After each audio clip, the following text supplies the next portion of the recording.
Ambil hikmahnya. Yang pertama, pesan Nabi kepada Abu Dzar adalah mari kita perbaharui setiap niat kita dalam beramal. Yang kedua, bertakwalah karena itu adalah bekal yang paling baik. Yang ketiga, mari kita kurangi beban kita di akhirat dengan mengurangi hutang piutang kita, kemudian masih hubungan-hubungan sosial kita dengan sesama kita yang masih berkait-kait. Kemudian yang keempat, mari kita ikhlas dalam beramal karena Allah Maha tahu apa yang menjadi niat-niat kita.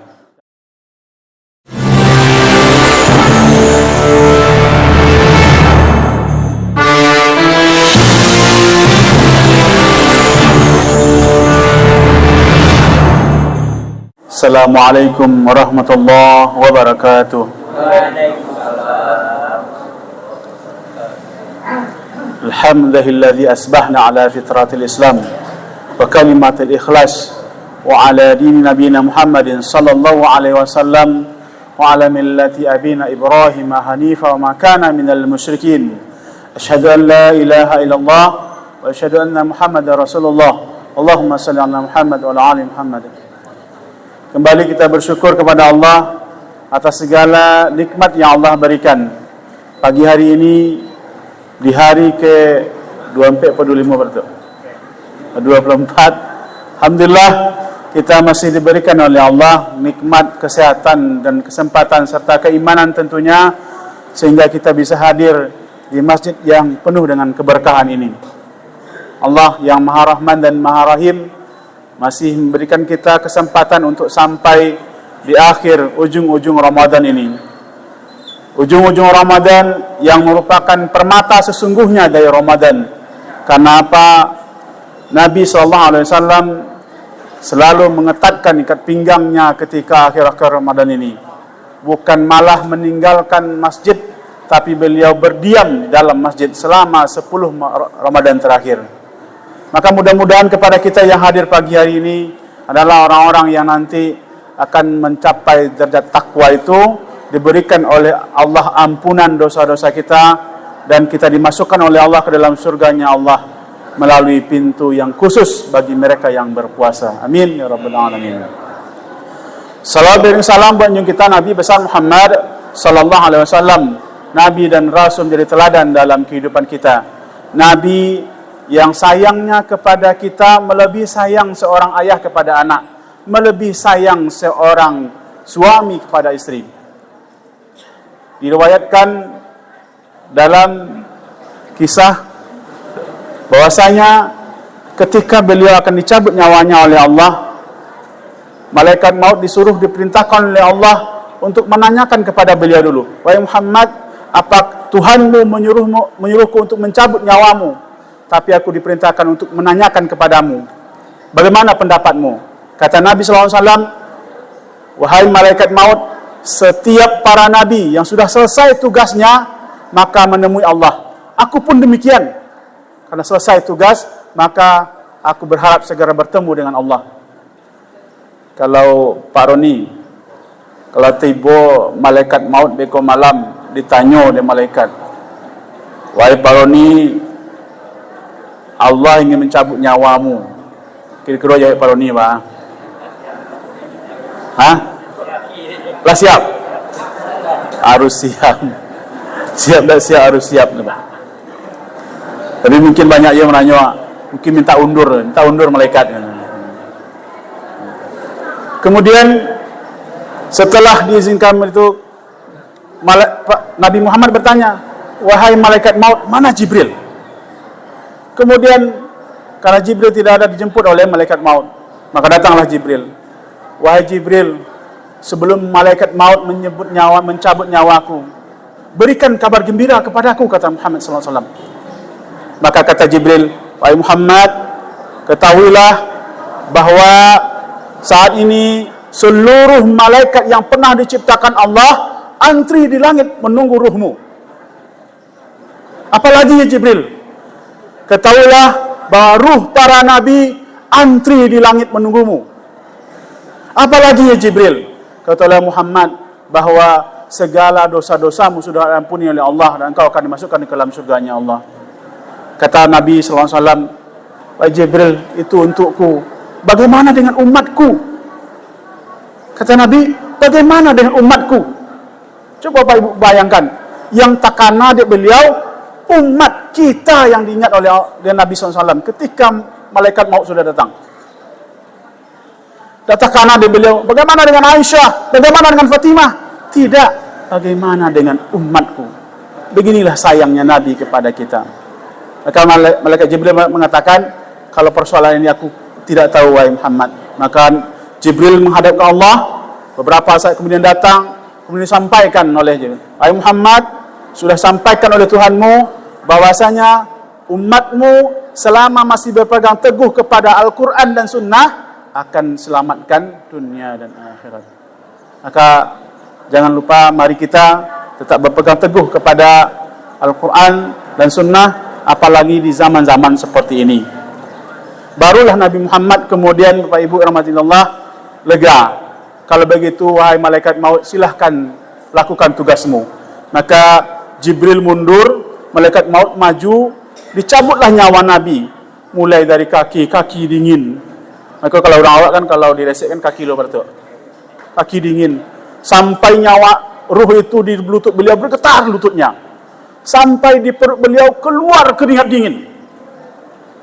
Jibril, malengah Jibril. Ya. Kata Nabi, wahai Jibril, apakah engkau jijik denganku sehingga engkau memalingkan mukamu? Kata Jibril, bukan Muhammad, aku tidak sanggup melihat engkau sakaratul maut. Tidak sanggup melihat engkau sakaratul maut. Kata Nabi SAW, wahai Jibril, andaikan Allah mau, biarlah rasa sakaratul maut ini, rasa sakit sakaratul maut ini, ya, jangan dirasakan oleh umatku, biar aku yang menanggung. Demikian sayangnya Nabi kepada kita, Bapak Ibu. Maka mudah-mudahan kita bertemu dengan beliau kelak di surganya Allah, bersama-sama dengan beliau di dalam surganya Allah. Amin. Ya Rabbal Alamin. Seluruh warga, seluruh jamaah Masjid Al-Marhamah, besok ada satu kampungnya jamaah Masjid Al-Marhamah di surga. Amin. Ya Rabbal Alamin. Bapak dan Ibu rahmatillahi Allah, saya tadi pesan Pak pengurus 10 menit. Saya lihat sudah berlalu 5 menit. Tinggal sekitar 5 menit lagi. Satu ketika Nabi SAW, Bapak Ibu, berpesan kepada Abu Dzar Al-Ghifari. Abu Dzar Al-Ghifari adalah salah seorang sahabat. Apa pesan beliau? Yang pertama, wahai Abu Dzar, perbaharuilah kapalmu karena laut itu sangat dalam. Perbaharui kapalmu karena laut itu sangat dalam. Apa artinya? Kata para ulama, nasihat ini adalah kita diminta untuk memperbaharui niat kita sebelum melakukan amal apapun. Memperbaharui, meluruskan niat kembali sebelum melakukan tindakan amal apapun. Karena innamal a'malu binniyat. Segala amal itu tergantung kepada niat. Niat yang bisa membedakan apakah ini menjadi amal atau tidak. Maka mari kita perbaharui niat kita. Likulli amri manawa. Setiap orang akan mendapatkan apa yang diniatkannya. Maka ketika kita melaksanakan ibadah puasa ini karena Allah, mengharapkan ridho Allah, insya Allah mudah-mudahan Allah beri keridhoannya kepada kita dengan memberikan surganya Allah. Pesan Nabi yang kedua kepada Abu Dzar Al-Ghifari adalah, wahai Abu Dzar, berbekallah karena perjalanan itu sangat jauh. Berbekallah karena perjalanan sangat jauh. Bapak dan Ibu rahmatillahi Allah, saat ini kita bukan akhir perjalanan. Hidup ini bukan akhir perjalanan. Setelah kita dari alam rahim ibu kita, Allah hadirkan ke dunia, ini bukan akhir, tapi masih ada perjalanan kita di alam-alam selanjutnya. Maka berbekallah. Fa inna khairaz zadi taqwa. Bekal yang paling baik adalah takwa. Maka Ramadan ini adalah salah satu usaha kita untuk mencapai derajat takwa tersebut. Mari kita manfaatkan.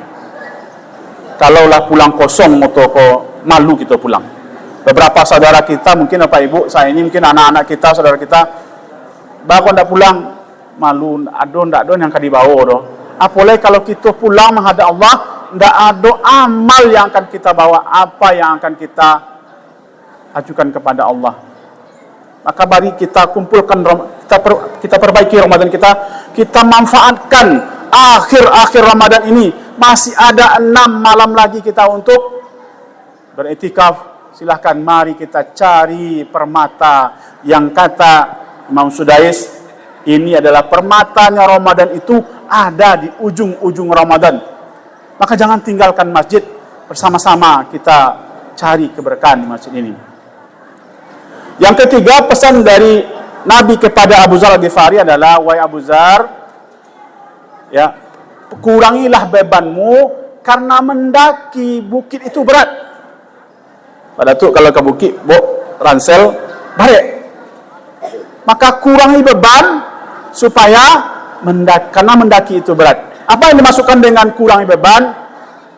Jangan sampai persoalan dunia ini kita bawa ke akhirat. Apa contohnya?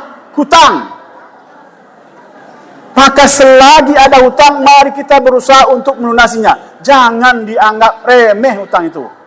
Kenapa? Orang yang pasti masuk surga, ya, seorang yang sudah berjuang di jalan Allah, kemudian harusnya masuk surga, gagal masuk surga karena persoalan hutang.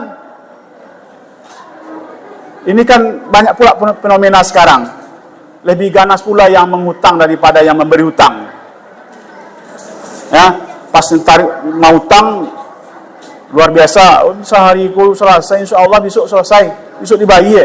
Pas diminta, alun lai, besoknya hilang. Jangan anggap remeh, karena ini persoalan dunia yang akan kita bawa ke akhirat besok. Mari kita kurangi beban kita dengan persoalan-persoalan seperti ini. Terus apa lagi? Kait antara awak dengan tetangga masih tidak elok, dengan mentua masih tidak elok, dengan saudara masih bertengkar. Dari sekarang selesaikan, jangan sampai ini nanti menjadi sesuatu yang akan kita bawa ke dalam akhirat sana. Kurangi beban kita, Bapak Ibu rahmati Allah. Karena ini apapun itu namanya, nan hutang pasti bayi. Ya. Yang keempat, pesan Nabi kepada Abu Dzar Al-Ghifari adalah, wahai Abu Dzar, ikhlaslah dalam beramal karena Allah Maha teliti. Allah Maha teliti. Allah tahu mana yang ikhlas, mana yang tidak.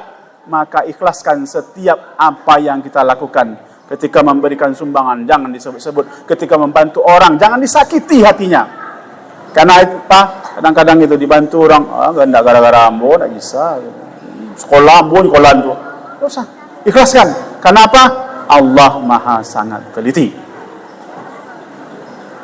Pas 10 menit. Terima kasih Pak Ibu rahmatullah. Mudah-mudahan bermanfaat. 4 hal yang tadi kita ambil hikmahnya. Yang pertama, pesan Nabi kepada Abu Dzar adalah, mari kita perbaharui setiap niat kita dalam beramal. Yang kedua, bertakwalah karena itu adalah bekal yang paling baik. Yang ketiga, mari kita kurangi beban kita di akhirat dengan mengurangi hutang piutang kita, kemudian masih hubungan-hubungan sosial kita dengan sesama kita yang masih berkait-kait. Kemudian yang keempat, mari kita ikhlas dalam beramal karena Allah Maha tahu apa yang menjadi niat-niat kita. Mudah-mudahan manfaat terutama bagi kami yang menyampaikan. Assalamualaikum warahmatullahi wabarakatuh.